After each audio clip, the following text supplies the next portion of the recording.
sinasabing hindi tayo natatakot makulong dahil isang karangalan para sa atin na makulong na ipagtanggol ang ating bayan sa mga mapang-aping politiko kaysa naman makulong ka dahil sa nagnakaw ka sa kaban ng bayan.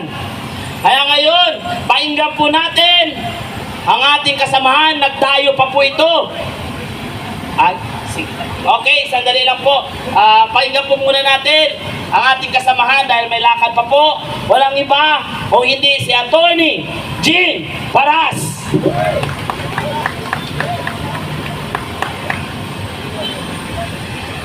Maraming salamat ating kaibigan, mga kababayan, mga ating mahal na mga kasama nandito ngayon sa ating rally para pagsabihan ang ating House of Representatives sa kanilang pambabastos ng isang congressman na wala man lang katorya-torya ang kanilang dahilan na isuspende.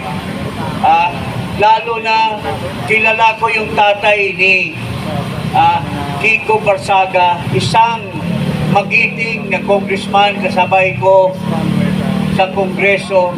At ang pinakamasama nito na sa ginagawa nila dito sa bata ng congressman, yung tatay pa naman miyembro at mataas naging presidente nung partido na siya mismo nagpatanggal sa kanya. So gano'n na ka-barbaric, gano'n na kasama ang politika sa ating bansa, mga kababayan. Kaya nananawagan ko ako sa sambayanang Pilipino, sa ating mga sundalo at sa ating mga kapulisan, pakinggan nyo ang hinaing ng ating taong bayan. Pakinggan nyo ang bawat sinasabi ng inyong mga kamag-anak, ng inyong kapatid, ng inyong magulang. Iisa lang ang hinaing nila. Wala nang kredibilidad ang namumuno ng ating bansa. Unang-una, mga kababayan, ngayon, buwan ng Disyembre, panahon sana na ang ating mga kababayan ay magkakaroon ng happy-happy. Pero ultimo, yung Noche Buena, pinag-aawayan pa kung kasya ang 500 pesos o hindi. Noong panahon ng ibang administrasyon, walang napag-isip kung ang pera na kinikita ng isang ordinaryong pamilya ay magkasya ba. Kasi ang bilihin ay mura lamang. Mayroon kang mabibili sa palengke, hindi naghihirap ang taong bayan. Pero dahil dito sa napakatinding korupsyon na nangyayari sa ating bansa, hirap na hirap, apektado ang buong ekonomiya, apektado ang hanapbuhay ng bawat Pilipino, mga kababayan. Kamakailan lang, may pinalabas na balita na ang ating hunger ay sobra ng tumaas. Ang ating value ng ating stock exchange, bumagsak ang valor ng bawat shares of stock dyan sa ating stock exchange. Ang ating dolyares versus pesos, ang isang 60 pesos ay equivalent na lamang ng $1. So lalo na ngayon, bababa pa yan dahil ang Christmas season, malaki ang importation ng ating bansa. Hindi lamang 60, 1:60, kundi bababa. So hirap na hirap. Kaya nga hindi ko pahabaan ang ating talumpati. Isa lamang ang panawagan ngayon. Marcos, alis dyan. Ama! Marcos, mag-resign na po kayo. Wala na po kayong karapatan na mamumuno sa sambayanang Pilipino, sa gobyerno. Dahil sa salaysay ni Saldico, mga kababayan, I have a personal knowledge sa nangyari ni Saldico sa relasyon niya kay Romualdez kasi pareho ko silang mga kumpare at witness po ako sa relasyon nilang dalawa.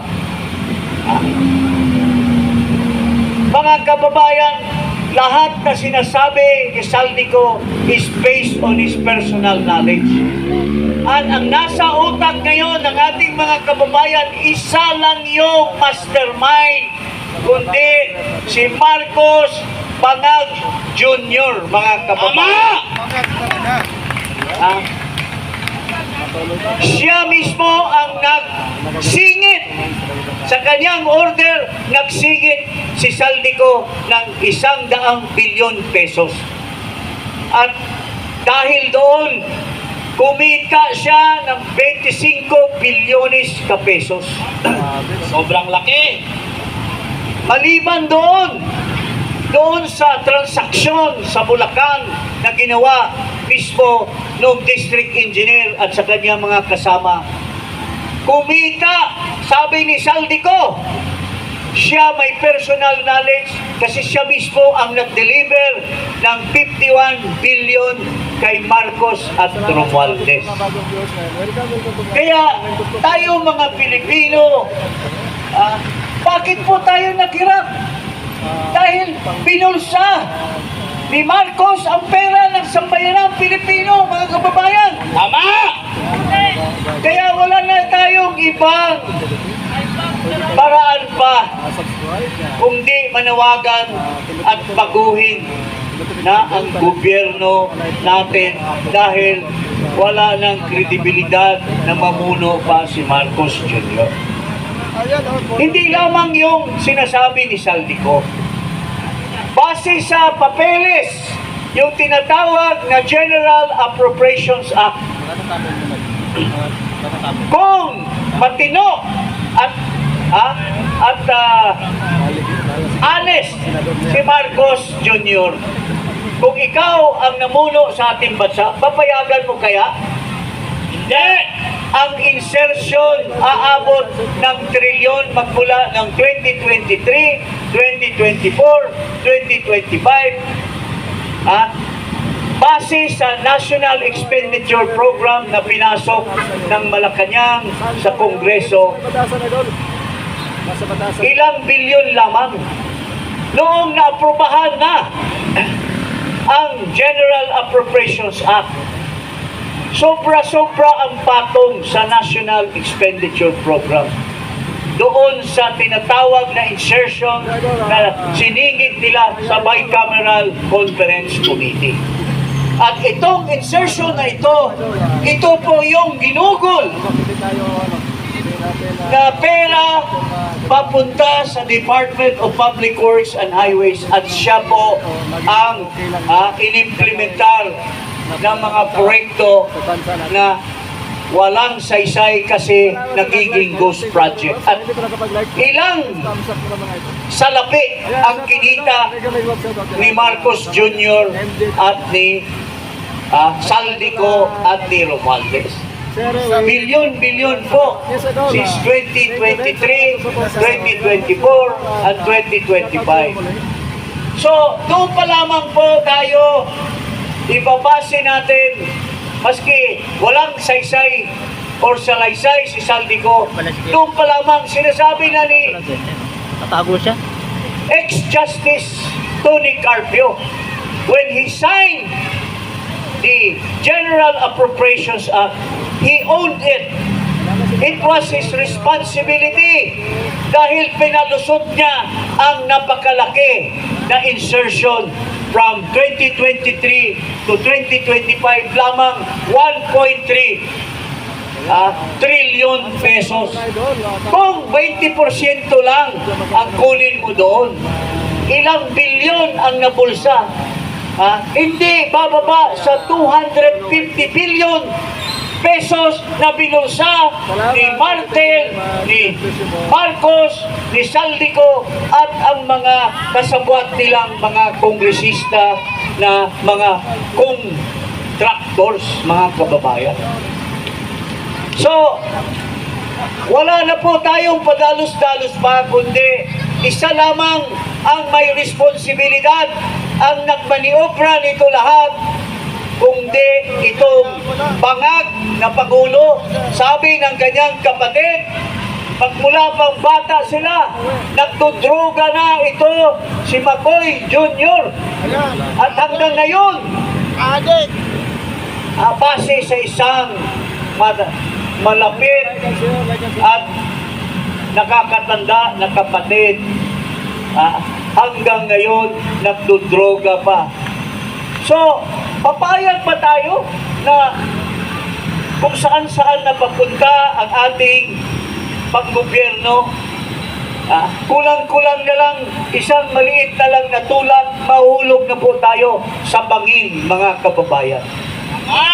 Kaya hindi ko na taasan pa. At andito ang aking kaibigan, si Ka Eric. Siya ang magsasabi ng marami pang paspas or marami pang mga sasabihin sa ating mga kababayan. So, mga kababayan, isa lang ang panawagan ngayon. Marcos, resign.